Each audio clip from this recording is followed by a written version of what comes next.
अस्सलाम वालेकुम रहमतुल्लाहि व बरकातहू। जैसे कि हमारे जो पहले से वीडियो देख के आ रहे हैं उनको तो पता होगा, जो नए होंगे उनको बताता चलूँ कि ये हॉस्पिटल का आखिरी छत हमारा फाइनल हो गया।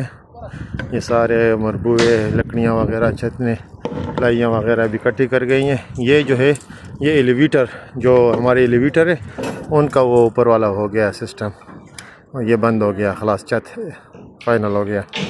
यहाँ पे जो आपको सुराख नज़र आ रहे हैं ये छोटा वाला सुराख जो है ये रेन वाटर का है। यहाँ पे ये प्रेशराइज, ये डक्ट का है, यहाँ से डक्ट का उसको प्रेशराइज हवा मिलेगा, सही है।